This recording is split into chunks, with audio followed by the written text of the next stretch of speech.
Yo no gasto tanto en... ¿Un segundo?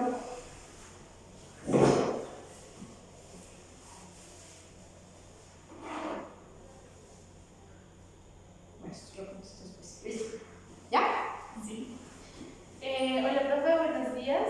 El día de hoy queremos hacer una entrevista con el fin de profundizar sobre la entrevista en la psicología deportiva.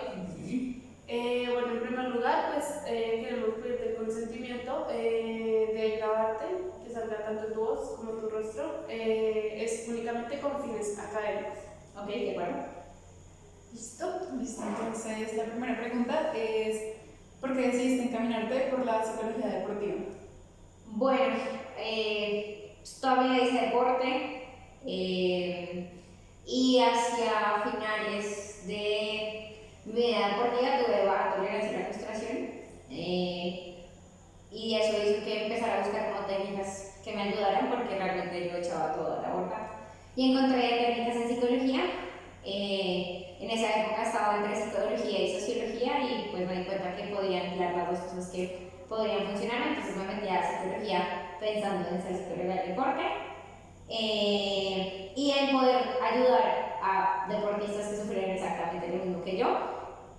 Esa fue como la principal motivación, como que me di cuenta que podía aportar algo en lo que me gustaba mucho desde otra rama sin dejar de lado lo que me gustaba hacer. Entonces como que toda la carrera siempre busqué todo acerca de psicología del deporte. Cuando me dan una opción de buscar en campus, busqué en psicología del deporte.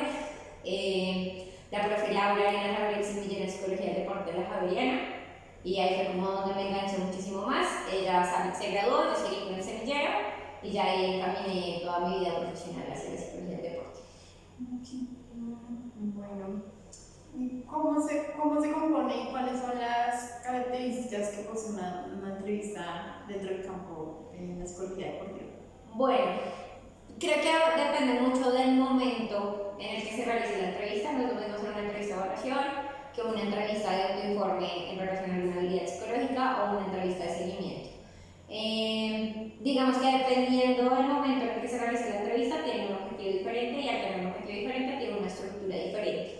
Generalmente, pues como en toda evaluación, pues hacemos evaluación que integre o preguntas que integren áreas de ajuste. Nosotros también en psicología tenemos claro las áreas de ajuste de la persona. Hacemos una evaluación de la historia deportiva. Generalmente en otros campos es como la historia clínica, que es historia deportiva, cuánto tiempo lleva, qué es importante en el deporte. Bueno, si lo terminamos de psicología del deporte, ¿no? Porque psicología de la actividad física es cuáles son las motivaciones, porque tiene que ser actividad física. Cambia un poquito el objetivo de la evaluación, ¿no? En psicología del deporte lo que se busca en la entrevista es la necesidad del deportista frente a que debe mejorar en términos deportivos que tengan que ver con habilidades psicológicas y en actividad física, pues cuáles son las motivaciones para comenzar a hacer actividad física y cuáles son los obstáculos para que las personas tampoco hagan actividad física.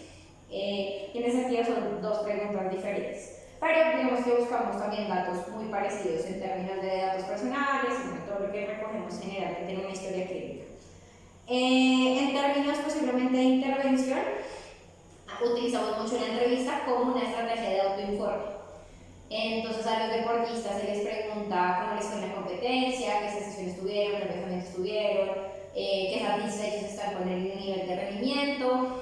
Se les pregunta también sobre habilidades puntuales, si han tenido pensamientos disruptivos o cómo está el nivel emocional. Obviamente depende de la habilidad que vayamos a trabajar, pero son autoinformes. Entonces ahí vemos que la estructura de la entrevista es mucho más amplia, porque estoy muy a lo que el deportista me conteste, ¿no? Que sí debo tener muy en cuenta en psicología del deporte, no hacer preguntas tan cerradas, a menos de que sea lo que esté buscando. Porque una pregunta cerrada es como una pregunta al deportista: ¿cómo te fue la competencia? Bien. Y uno, ok, ¿y qué es bien? Sí, cuéntame, y ahí empiezo a preguntar sobre situaciones, sobre momentos críticos que hayan pasado respecto a la competencia, en el entrenamiento, entonces ya voy abriendo un poquito más el espectro. Pero si no son preguntas cerradas, difícilmente voy a recoger información, porque yo necesito es la cotidianidad del deportista. Hay veces, digamos que en términos de autoinformes, autorregistros, utilizamos escalas. Entonces, de 1 a 5, ¿qué tan satisfecho estás con el entrenamiento? 1 siendo nada y 5 siendo mucho, como para tener una medida subjetiva. Cuando no tenemos mucho tiempo en el campo, ¿sí? Porque nuestras intervenciones suelen ser muy dadas al punto. Entonces, ahí utilizamos algo como de escalas que nos permita mirar una medida más subjetiva. Pero generalmente son preguntas mucho más abiertas, mucho más directivas, en donde yo quiero indagar sobre la habilidad psicológica que se quiere trabajar. Y en términos de seguimiento, ahí sí las preguntas son supremamente directivas porque quiero saber si lo que yo le enseñé con respecto a técnicas y con respecto a habilidades se desarrollaron. Entonces sí son preguntas súper puntuales sobre la efectividad de la técnica en el rendimiento para poder sacar algunos indicadores de los resultados de esa práctica. Entonces depende mucho del momento y depende también mucho del deporte y del deporte. Profe, ¿cuáles son esos principales motivos por los que las personas acuden a una consulta de psicología deportiva? Porque van perdiendo, porque están en un bache de rendimiento generalmente, o porque el entrenador les sugiere que vayan a psicología, o porque ellos sienten que están estancados también. Hay muchas veces, digamos que somos los apagaincendios, digo yo, porque, claro, van ganando, o tienen una racha muy mala, y pierden partido tras partido, competencia tras competencia, y dicen, ok, aquí hay algo que no está funcionando. Y generalmente siempre le echan la culpa a los psicólogos. Entonces dicen, no, es mejor busquemos un psicólogo. Pero cuando van ganando, ahí son otras cosas las que les dan el rendimiento, más no la parte psicológica. Entonces, generalmente cuando van en una muy mala racha, o hay baja de motivación también, hay baja motivación, perdón, y ahí es como que necesitamos ayuda de un psicólogo para que ese deportista pueda mejorar el rendimiento, o no se está dando el resultado. O puede que sus hábitos también estén afectando, entonces no duerme, no come bien, se siente quemado, porque el síndrome de burnout también se da mucho en el deporte, sobre todo el deporte de alto rendimiento. Entonces ahí acuden al psicólogo como ese profesional que se encarga de esas habilidades o de las necesidades. Digamos, ¿cuál es el objeto principal en la entrevista psicológica en el campo deportivo? El objeto principal, digamos que bueno, la mayoría de los psicólogos del deporte tenemos un enfoque cognitivo-conductual, la mayoría, porque pues digamos que son las estrategias que más nos funcionan. Entonces, teniendo en cuenta el enfoque, pues también nosotros indagamos aquí sobre acerca de esos elementos que nos ayudan a generar un análisis funcional, ¿cierto? ¿Cuáles son los estímulos antecedentes? ¿Cuál es la reacción? Posiblemente cuáles son las consecuencias, qué es lo que finalmente hace que se mantenga la conducta del deportista y tenga los resultados que tenga. Y digamos que las preguntas van muy encaminadas. Ok, ¿cuál fue la situación? Ok, entonces ¿qué hiciste? Ok, ¿y qué pasó después? ¿Sí? ¿Cómo te sentiste en la competencia? Y uno empieza a hacer ahí como un análisis funcional un poco del proceso para aplicar después una técnica psicológica. Y ahí es donde uno también no solamente mira como el análisis funcional, sino la necesidad. Muchas veces, no sé, he tenido entrenadores que me dicen, no, es que son muy desconcentrados, ayudan a trabajar la concentración, pero uno va a la evaluación y se da cuenta que no es que estén desconcentrados, sino que tienen baja regulación emocional. Entonces me centro tanto en mi emoción que no puedo prestarle atención a estímulos relevantes de la tarea y pues cometo más errores, ¿sí? Pero es porque estoy tan frustrada y estoy tan, no sé, con tanta ira que no me permite desenvolverme. Entonces no hay que trabajar en la atención, sino hay que trabajar posiblemente en la regulación emocional. Y cuando yo le trabajo en la regulación emocional, pues la atención de una vez ya se enfoca en lo importante, ya toma decisiones importantes. Entonces muchas veces uno va con hipótesis de lo que posiblemente hay alrededor del deportista, pero tienes que indagar sobre la necesidad en el camino y la problemática. Ok, y bueno, de acuerdo a lo que nos cuentas, entonces, ¿podrías contarnos acerca de cómo tus prácticas en momentos de que un deportista suele entrar en crisis o...? Eso pasa, es muy usual, ¿sí? Sobre todo cuando vienen perdiendo, cuando recién uno trabaja un montón la competencia o una competencia muy importante y no se dan los resultados, pues obviamente hay un momento de mucha frustración, de mucha posiblemente tristeza. Y digamos que en esos momentos yo prefiero que como que trabajar sobre la regulación emocional primero, que la persona esté un poquito más estable para que no me hable desde la emoción, ¿cierto? Desde esos pensamientos automáticos de la emoción, sino que me hable realmente sobre los hechos del partido. que es todo lo que contrario que hacen los papás. Los papás de una vez, ¿qué pasó? ¿Y por qué no se estudian? Como que los atacan con muchas preguntas y la emoción ahí va a hablar esa emoción y no va a hablar lo que realmente pasa con el hecho. Entonces, lo primero que hay que intervención en crisis es poder regular la emoción y después de regular la emoción sí voy como a los hechos. Ok, descríbeme la situación, qué fue lo que pasó, cuáles fueron como aquellos detonantes en donde posiblemente hubo errores o más errores y que también aprendió, porque también estamos muy acostumbrados en Colombia en general y pues en el deporte colombiano en ver los errores y castigar los errores. Entonces la embarraste y eso tiene que ser. En cambio me gusta también ver el error como una oportunidad. Ok, ya aprendiste de esto también, ¿sí? Porque ahí también hay una manera de reestructurar cognitivamente el hecho y ayudarle a la persona a potencializar su proceso. Entonces en intervención de crisis regulo la emoción, pregunto sobre la situación, qué pudo haber hecho diferente y qué aprendió finalmente de la situación. Porque digamos que ahí, con base en eso que aprendió, yo puedo reestructurar mejor el entrenamiento psicológico para que desarrolle las habilidades. Profe, ¿cuáles son, digamos, esas estrategias o técnicas que tú más empleas en la entrevista para, pues, digamos, llevar a cabo de mejor forma ese proceso de recolección de información? Bueno, como que depende del momento. Yo soy muy de entrevistas semi-estructuradas, entonces yo tengo ya como una base de ciertas preguntas que necesito para la evaluación, para la intervención y el seguimiento. Y dentro de esas entrevistas semi-estructuradas tengo preguntas mucho más cerradas y concisas, como información súper puntual que necesito. Otras mucho más directivas, que es hacia dónde yo quiero que llegue el deportista o que me cuente el deportista, ¿cierto? Y otras en donde simplemente dejo que también las cosas ocurran, que no están estructuradas, son preguntas que me van saliendo en la entrevista que me permiten tener o recolectar otro tipo de información. Esas son un poquito más desestructuradas, pero responden a lo que me está dando el deportista en ese momento.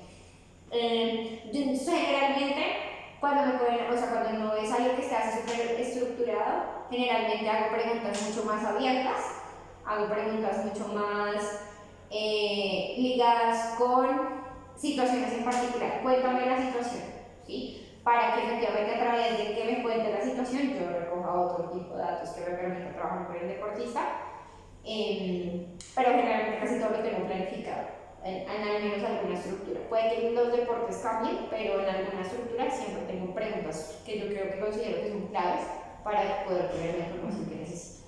Okay. Y digamos, tú como psicóloga deportiva, ¿crees que hay como un motivo esencial o cuáles son los motivos como primordiales por los que acuden los deportistas con un psicólogo deportivo?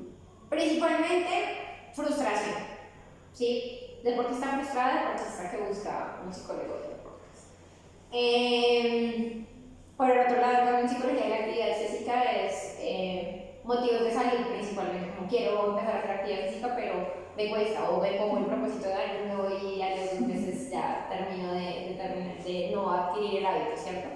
Entonces, pero también es muy diverso, ¿sí? Uno puede tener por lesión deportiva, o porque está desmotivado, dicen que está frustrado, desmotivado, o porque no sabe regular sus emociones y eso tiene un efecto en su rendimiento.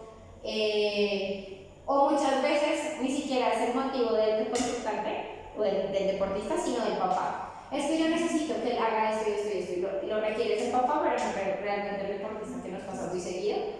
Y ahí luego nos damos cuenta que realmente el problema son los papás y no el deportista, ¿sí? Que los papás se proyectan en otro tipo de cosas.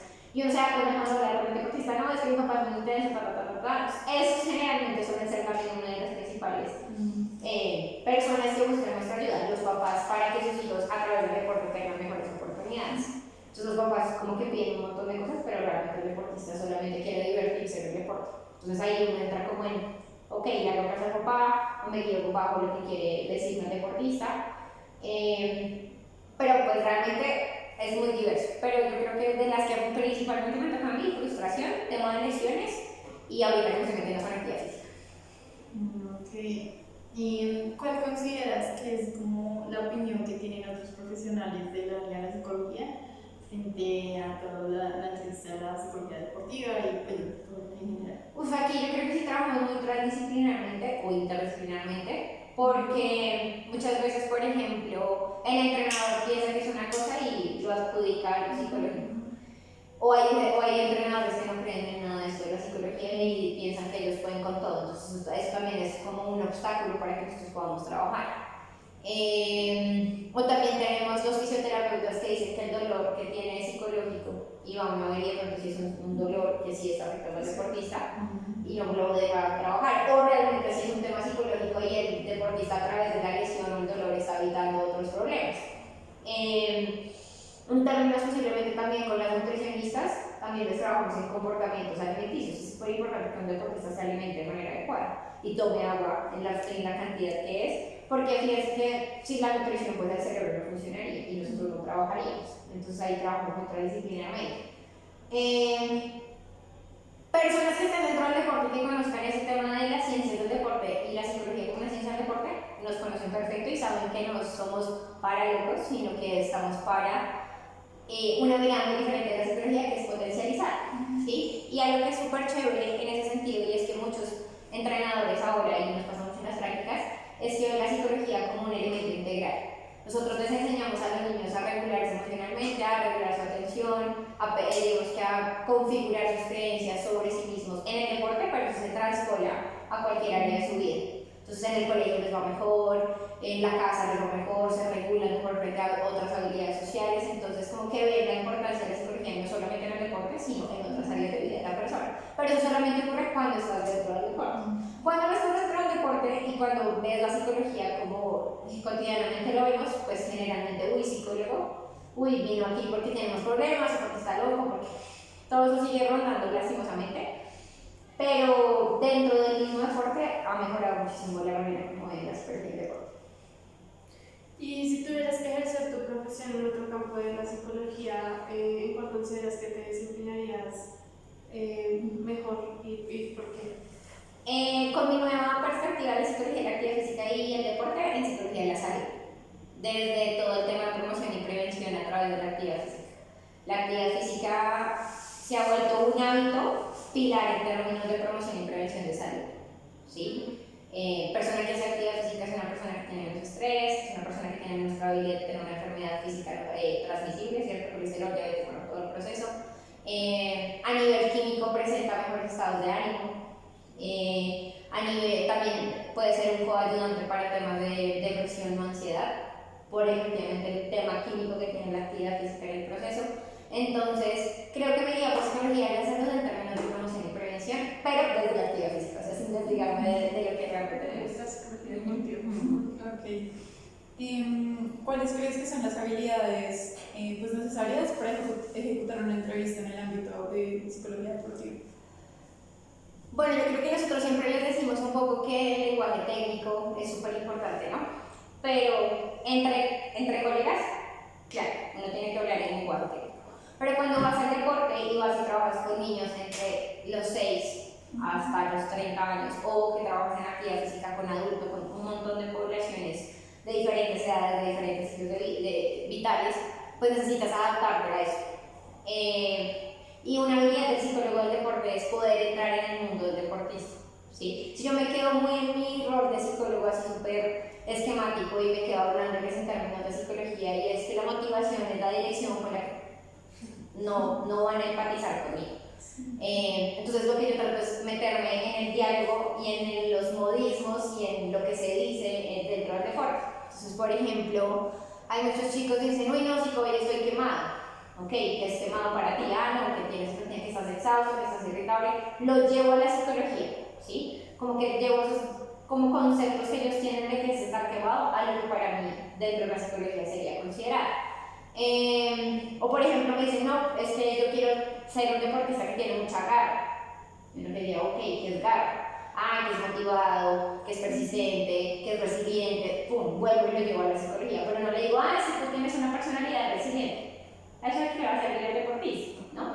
Entonces en ese sentido sí me meto mucho en lo que ellos hablan en sí dentro del deporte, en su cultura del deporte, pero yo lo llevo a la psicología. Y de ahí estoy en ida y vuelta. Listo, entonces Entonces, digamos, si yo sé que vamos a trabajar en motivación, entonces yo le digo, tú vas a estar motivado y no le vas a meter mucha garra al entrenamiento. Y ellos, pum, se conectan conmigo. Y yo sigo trabajando en motivación, pero no les digo que estoy trabajando en motivación, ¿sí? Porque para ellos es garra. Entonces, es como por darles un ejemplo de lo que puede funcionar.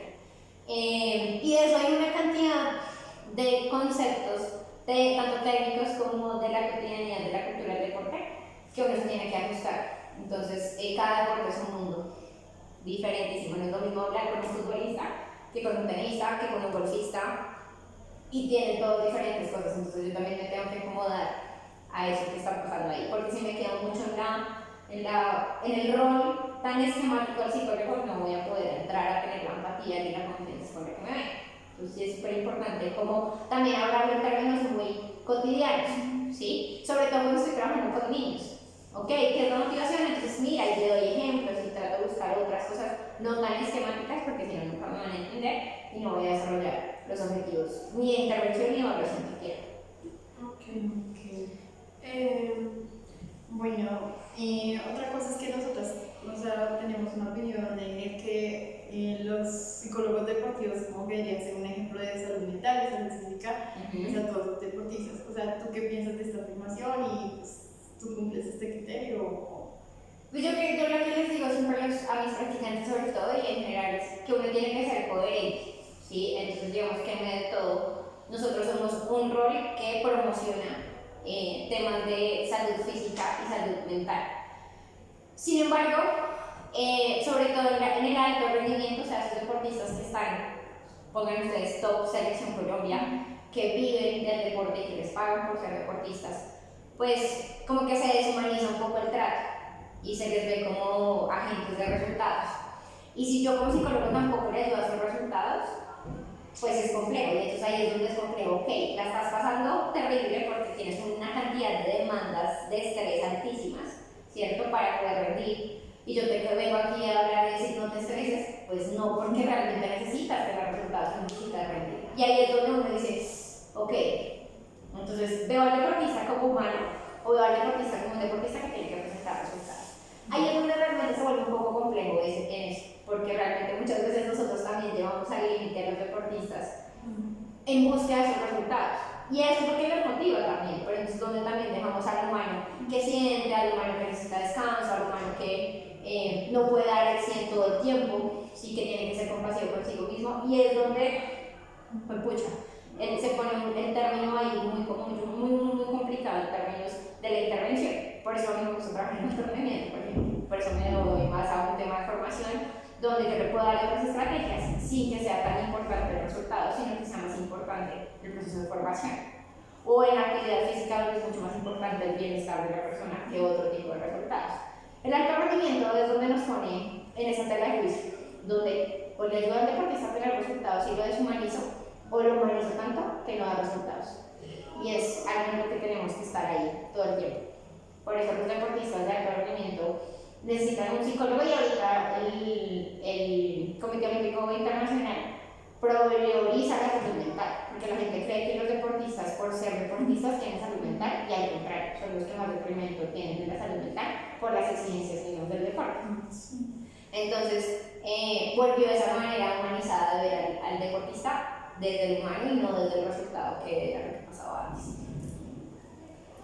Profe, digamos que pues se sabe que la entrevista tiene distintas fases. Pues, el encuadre, donde se hace el rapport, todo, el desarrollo y el cierre. ¿Tú consideras que, que esta estructura está bien? ¿Y cómo, digamos, alguna vez has innovado o has manejado las fases de alguna otra forma? Digamos que para una entrevista inicial, obviamente el encuadre es fundamental. Pero cuando ya llevamos varias sesiones, cuando ya el deportista sabe cómo funciona un poco el proceso, trato de ser mucho más ejecutivo porque es que el tiempo en deporte es, tiene 5 minutos para hablar con el deportista. Mientras hago el encuadre, mientras hago el desarrollo, mientras hago el cierre, pues en 5 minutos no lo logro hacer, sino en 5 minutos hago, ok, ¿qué hago en otras notaciones? Y hago un cierre. ¿Qué vas a utilizar? Esto. Sin necesidad de hacer encuadre ni desarrollo, ¿sí? Porque el momento me lo pide. Tengo 5 minutos con el deportista y está a 5 minutos de entrar a competencia y lo que yo le diga o el cierre que hagamos puede afectar en el resultado, ¿sí? Entonces ahí sí suelo ser mucho más efectiva y al punto, ¿sí? Sin hacerle tanto proceso de encuadre y demás. Pero si es la primera vez o de pronto si es algo nuevo que yo le tengo que psicoeducar y tengo que hacerle entender qué es lo que quieren hablar, si me demoro en hacer el encuadre en el proceso de desarrollo. Y para mí lo más importante en un proceso de entrevista es hacer el cierre, porque en el cierre es donde el psicólogo retroalimenta si la información que él recibió es la correcta. Sí, como que hay un feedback entre lo que yo quiero que me dé el deportista y lo que yo quiero finalmente trabajar. Entonces, sin cierre no hay entrevista. Además, yo no puedo dejar a una persona abierta, ¿sí? En el desarrollo. Entonces, ahí sí cuéntame cómo me fue la competencia y nunca le hago cierre y me voy, ¿sí? Eso en el menor de los casos que es de psicología, imagínese una persona que pueda estar en crisis, ay, sí, te abrí todo un tema, pero no te hago cierre y me voy. Es exactamente igual, ¿sí? Siempre hay que hacer un cierre y siempre hay que, porque digamos que en psicología del deporte ese cierre tiene mucho impacto también en el entrenamiento y en el rendimiento. Entonces, para mí, como parte fundamental, ya después de haber hecho el encuadre y demás, si no hay cierre, no hay entrevista, porque en el cierre es donde yo finalmente me doy cuenta si mi objetivo se cumplió y si la información que recogí es la correcta y es la que yo entendí, y si en mi escucha activa, pues finalmente sí te escuché y sí recuperé tu necesidad. Y digamos, ¿cuáles son como los métodos que tú más utilizas o los que tú crees como más significativos para que se lleve a cabo el proceso de entrevista de la mejor forma? Creo que una característica súper importante sí es el tema de ser muy directivo, porque, no sé, si uno le pregunta al deportista sobre X cosas, empieza a ir a cosas que tú no le has preguntado, es error, ¿cierto? Como que no. Entonces, digamos que el término de las preguntas directivas sí es como, ok, vamos a centrarnos en esto y esto es lo que vamos a hacer y vamos a trabajar para poder ser efectivos. Si no, entonces, ¿cómo te fue cuando tenías 5 años? Pucha, pues todo vuelvo 20 años atrás y no le estoy trabajando, estamos trabajando en este momento, pues es más complejo. Entonces creo que en ese tema de lo directivo, creo que es como de lo que más generalmente trabajo. En términos de método, siempre doy feedback. Entonces me estás queriendo decir esto, siempre. O sea, como en la pregunta yo te cuento, bueno, la situación, entonces me dijiste que pasó esto y sentiste esto, y pasó lo siguiente, sí, ok. Y si no, entonces trato de hacer otras preguntas que me lleven a la información y que entienda lo que estoy haciendo. Creo que eso pregunta tras pregunta, o como ese feedback en torno a lo que quiero hablar, siempre lo hago, todo el tiempo, por si me toca hacer un cierre, al menos tengo el feedback de esa pregunta en particular, sobre todo por los temas del tiempo. Creo que esos son dos principales, ser muy directivo y ir muy al feedback, a realmente darte cuenta qué es lo que quiere el deportista. Bueno, ¿cómo crees tú que hubieras podido manejar la experiencia como más difícil dentro de consulta, sabiendo, pues, teniendo todos los conocimientos que tú tienes ahora? Cambiaría muchísimo la primera entrevista que hice, las entrevistas que hago ahora. Porque antes sentía que preguntaba cosas que no eran relevantes, o sea, que lo hacía como por cumplir el encuadre, pero me di cuenta que me gastaba mucho tiempo de lo que yo quería hacer. Entonces, claro, mi primera entrevista tenía como 25 preguntas para hacer en una hora. Pues imagínense, el tiempo claramente no me iba a alcanzar. Y que me di cuenta que muchas de esas primeras preguntas las hacían muy sí, no, bien, mal. Exacto. Y cuando yo iba a hacer el informe decía, no recogí nada. ¿Sí? Entonces, en cambio, ahora hago pocas preguntas, muy directivas, muy al punto, pero en donde el deportista me pueda contar mucho más de la experiencia. Antes era como, ¿cuántos años llevas? 5. ¿Y cuál es tu posición? Un portero. ¿Y qué es lo que más te gusta del deporte? Entrenar. Sí, cosas muy específicas. Entonces ahora trato más, es como que me cuente la experiencia y las dejo más hacia la narración, que me narre más cosas, a que me cuente cosas puntuales. Es mi primera entrevista, sí, yo creo que me demoré como 2 horas y después en el informe me di cuenta que no había preguntado un montón de cosas y que solo me centré en preguntar, no en retroalimentar. ¿Sí? Y ahí me di cuenta que muchas preguntas estaban, o sea, puede que estaban en orden, pensando que yo estaba en orden, pero ya las había preguntado y volví a preguntar. Como que, claro, esas primeras entrevistas sí fueron como, ok, pregunté mucho, pero no pregunté nada de lo importante. Ahora pregunto más sobre lo importante y me centro más en hacer feedback. Antes me centraba más en como, ok, estos son los requisitos que debo recoger y me perdía de conectarme con el deportista. Ahora conecto más con el deportista, pero le pregunto cosas más relevantes. Es por mirar tú ¿Cómo crees que hubiera, digamos, o qué crees que hubiera cambiado en tu vida si hubieras elegido otro campo de la psicología para ejercer tu carrera, tu profesión? No sé. Yo realmente, o sea, listo, psicología en ese punto yo realmente no me veo en otro campo. Uno, por mis propias competencias y por mis características personales. Sí, yo, digamos que ya como que me preocupo ya demasiado por la necesidad de otra persona y de pronto si hubiera estudiado, no sé, psicología clínica o de pronto psicología jurídica, creo que mi salud mental se hubiera visto detrimentada porque o sea, como que pienso y sobreexagero también como y mi paciente y si me pasa con los deportistas y pienso como pucha mañana tienen competencia y como que me preocupo tanto por ellos por una simple competencia, pues imagínense una persona que pueda tener otra dificultad, pues creo que mi salud mental se hubiera visto determinada completamente y creo que mis competencias en términos de mis características personales también me han permitido desarrollar mi psicología del deporte que claro que se puede extrapolar a otras áreas, sí, pero no es como la motivación, la verdad.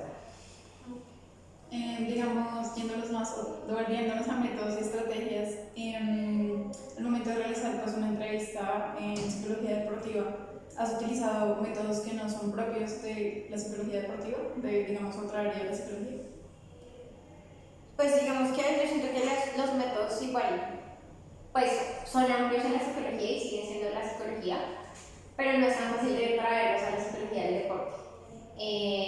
Además que los deportistas son supremamente quisquillosos. Entonces, por ejemplo, no sé, traer algo proyectivo. ¿Qué ves en este momento? Los deportistas me dirían como, ¿de qué me estás hablando? ¿Y esto para qué me va a servir? ¿Y esto cómo va a servir para el rendimiento? Entonces, digamos que no es tan fácil como traerlo. Y, digamos, yo tampoco tengo la competencia para hacerlo, ¿cierto? Sigo muy en la línea cognitiva conductual. De recoger datos en términos de eso, en términos de indicadores de comportamiento, porque si en ese lado sí me veo muy conductista. Pero pues digamos que también ha traído cosas como de evaluar el sistema, por ejemplo, porque en el deporte, pues el deportista está rodeado de su familia, del entorno deportivo, y ese entorno deportivo está enmarcado en otras, y así como que sí he tratado un poquito más desde lo sistémico, sin hacer intervención, sino más como evaluar otras áreas del deportista que también están influenciadas. Es lo único que me quiere acercar, ¿sí? De resto, temas de paréntesis claramente no, porque no es como competencia de la psicología del deporte. En términos de psicología clínica, hay muchas técnicas, sobre todo regulación emocional, que se traen a la psicología del deporte porque son técnicas que pues son, digamos que son de uso para la psicología, no únicamente de un campo en particular. Pero en términos de evaluación, creo que exactamente lo mismo en todos los años. Ok. Y ya en dado caso, digamos que te llegue un motivo de consultas en el cual no te sientas cómoda para atender, ¿estarías como, o sea, considerarías trabajar de manera multidisciplinar? Siempre toca. Creo que es algo que me ha pasado mucho. Y en ese sentido, no puedo dejar como a la persona como no te puedo atender, sino pues digamos que trato de ver un poquito la necesidad para la hora de remitir o de mandar a otro profesional, pues pueda tener un poquito más de información, a pesar de que yo no tenga la competencia. Si simplemente, no sé, me dicen esto, y digo no, pues también estoy cerrando a la persona a la posibilidad de que conozca otras cosas de la psicología. Entonces sí trato como de evaluar la necesidad para poder hacer la revisión a lo que yo considere si es clínico, si es médico, si es terapeuta, lo que sea, que sea la disciplina. Pero sin cerrar como la puerta de esto, ¿no? Sino indagando para poder permitir con mayor información sobre el proceso. Bueno, profe, pues nada, agradecerte por sacar el espacio, por permitirnos, pues compartirnos de tu conocimiento y tu experiencia. Y pues no sé si de pronto nos quieras contar o qué le dirías a una persona, o por lo menos a nosotros como estudiantes, si nos quisiéramos ir por el campo de la psicología deportiva. Uno, que van a aprender mucho de empatía. Creo que es algo que siempre refuerzo mucho en términos de la práctica, que una de las primeras herramientas que tiene un psicólogo del deporte es poder empatizar con un niño de 5 años, con un niño de 12 años, con un adolescente de 18, con un adulto de 25, porque es muy diferente y te da estrategias para eso. y lo hace desde un campo mucho más amigable, ¿sí? No como desde consultorio y allá súper complejo, sino desde un campo mucho más abierto y mucho más, digamos que ligado como con el bienestar. Que se den cuenta que no se entrena solamente para el deporte, sino que se entrena para la vida. Y creo que eso es mucho más gratificante en el proceso. Yo no solamente le enseño al niño a regular sus emociones cuando está por cobrar un penalti, sino que esas técnicas se pueden extrapolar cuando está frustrado con su mamá porque no pasa algo, cuando está frustrado en el colegio, porque se puede extrapolar hacia otros áreas de la vida y es mucho más valioso que solamente verlo en el deporte. Y que impactamos vidas desde ahí. Y que en ese sentido impactamos también en el bienestar, en el sentido de que volvemos el deporte un espacio de bienestar para las personas en cualquier área, que sea no solamente en el de rendimiento, sino en general. Y buscar ese espacio para las personas y que sea de bienestar, pues ayuda mucho más en prevención y promoción, que creo que es como un propósito en el proceso. Y que se quiten la mirada de que solamente es alto rendimiento, ¿sí? Yo obviamente aquí les hablé mucho de rendimiento, pero podemos trabajar en psicología social, ¿sí? Cuáles son las necesidades sociales que tienen esos deportistas frente a, de pronto, su rendimiento y que se afectan, temas de actividad física, ¿sí? Cómo ayudarles a las personas a hacer actividad física, promoverlos, motivarlos en ese sentido. En términos de formación y no solamente de rendimiento, en términos de educación a los padres, que son los principales roles que hay ahí, cómo trabajar en temas y pautas de crianza. Sigue siendo psicología, solamente que en un espacio diferente, en donde haces unas actividades diferentes, pero donde sigues promocionando bienestar, salud mental y donde potencializas. Y eso me parece mucho más valioso, sin desmeritar a las otras áreas, pero no trabajamos sobre la problemática, sino trabajamos sobre lo que puede ser potencializado. Y eso es un cambio súper diferente en la manera como vemos psicología, porque no es como, ay, tiene el problema y ya, sino, ok, como eso que tú ya tienes, lo podemos potencializar para que te vaya mejor, te sientas mejor y lo puedas extrapolar a otras cosas y a otros campos de la. No solamente es deporte, no solamente es rendimiento, eso es lo que generalmente se ve en la psicología. Totalmente, como lo que se ve por fuera es como la portada de la psicología deportiva. Sí, lastimosamente, sí, como que todos dicen, y es algo que les pasa mucho, sobre todo en el paso de quinto a sexto, y se van a repetir el siguiente mención, que se vende como netamente rendimiento, y no, vamos muchísimo más allá, y realmente vamos mucho más en términos de bienestar, que la gente piensa, uy, pero no es el bienestar, al contrario, es como lo que más pensamos, y lo que más se prioriza en el deportista, y en el sistema, y en la persona que quiere también hacer actividad física. Y es una mirada mucho más real sobre el bienestar, ¿sí? Que no solamente verlo desde la necesidad o la problemática, sino desde la potencialización de la necesidad. Sí. De nuevo, gracias. Gracias, profe. Gracias.